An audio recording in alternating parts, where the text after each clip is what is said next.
Les tatouages me passionnent. Même si sont maintenant passés dans la culture populaire, il reste encore bien des gens qui vous regardent drôlement.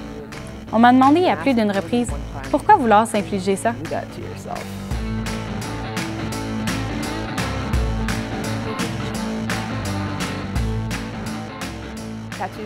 Les tatouages me fascinent, car avant tout, je les trouve beaux. Je suis convaincue qu'ils peuvent être magnifiques, même si l'on peut certainement voir plusieurs tatouages qui ne sont pas trop de notre vie. Mais pour moi, c'est une manière de m'exprimer davantage. Les tatouages nous enseignent beaucoup sur nous, tout comme ils en révèlent beaucoup sur nous aux autres. Hawaï. J'adore Hawaï.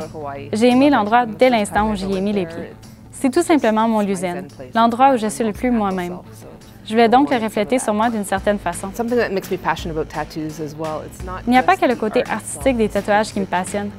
Je suis aussi fascinée par le rituel de l'ancrage, qui porte ce nom parce que c'est la création d'une marque tangible de l'identité.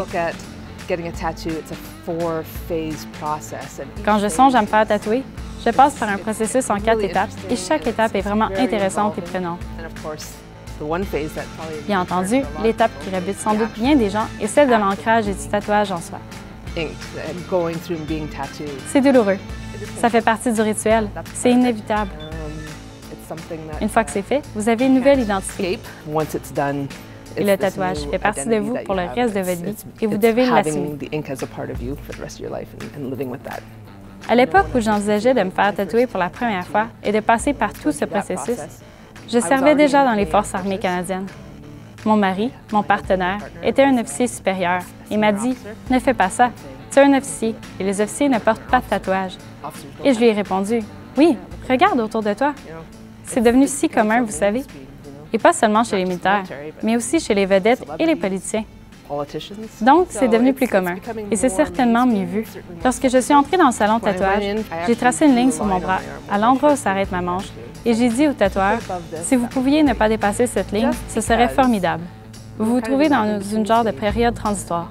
Les règles concernant les tatouages évoluent.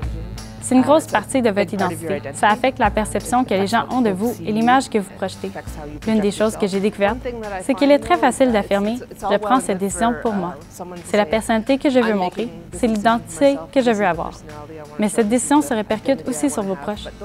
Si mon mari et moi marchons bras dessus, bras dessous en public et que je porte un chandail comme celui-ci, les gens me remarqueront peut-être. Et s'ils n'aiment pas les tatouages, ils le regarderont aussi et se diront « que peut-il bien penser de cela?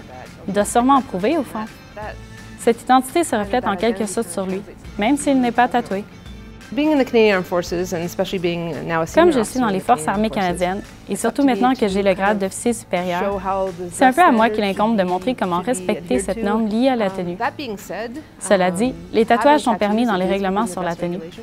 Je pense que tant que nous suivons les règles et que nous ne portons pas de tatouage offensant, et pourquoi voudrait-on faire ça de toute façon? Donc, rien de raciste ou de dérogatoire. Ce sont donc mes tatouages et c'est ce que je suis. Ça fait partie de moi depuis des années maintenant. Je pense même plus tant que ça. C'est comme lorsque je colore mes cheveux de temps à autre ou je me maquille différemment. Ça fait tout simplement partie de ma manière de m'afficher.